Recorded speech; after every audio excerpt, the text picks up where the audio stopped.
Hi, I'm Harry Chemay. I'm a co-founder at Clover.com.au, and this is the final in our home unaffordability series, where we've been looking at issues around how younger Australians can break into the property market.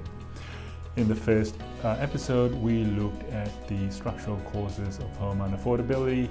In the second episode, we looked at the government's response to that, which was the First Home Super Saver Scheme. And in this episode, we're going to pull all those elements together and we'll look at a potential alternative, which we think might be an even better approach than the First Home Super Saver Scheme. Right, there are a few things that we think can be done to solve the home affordability crisis. One thing, and the most obvious thing, would be obviously greater housing supply and more flexibility in private rental markets. So this is an issue of creating more housing stock, but the right housing stock in the right suburbs and of the right makeup. So what we need is not just more housing stock, but the right mix of housing stock.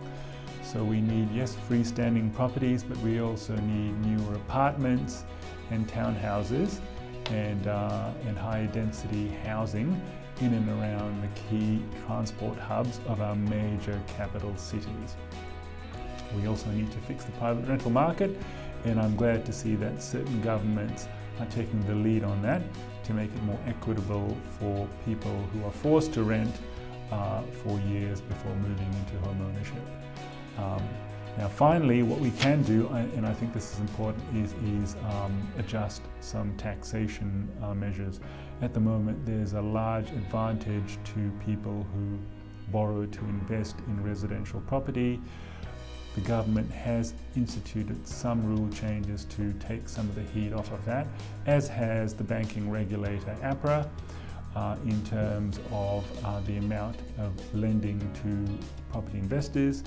But we think that more can be done to alleviate the pressure and the crowding out effect from investors competing against first home buyers for the same property. And so what we're proposing is what we're calling a first home investment account, and it would operate in a similar way to the First Home Super Saver Scheme, but with a few key differences. For one thing, we don't think the amounts, the limits applying to the First Home Super Saver Scheme are sufficient.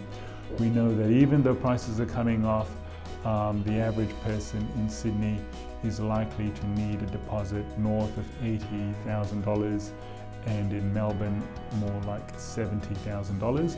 We think the limits within the First Home Super Saver Scheme of $15,000 per year or $30,000 in aggregate is insufficient.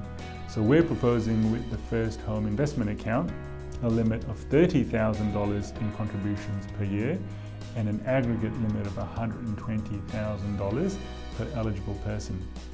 But importantly, we think that these amounts should be indexed each year, which means that they should rise, and they should rise with the rising cost of housing.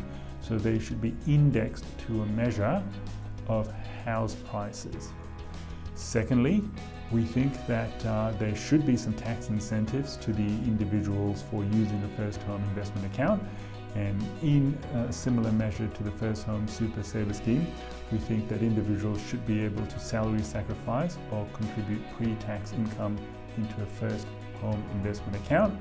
And likewise, the earnings from the First Home Investment Account should also be taxed concessionally, and ideally on the way out, money should be able to be withdrawn tax-free, provided, of course, that those monies are used purely and solely to fund a first property purchase.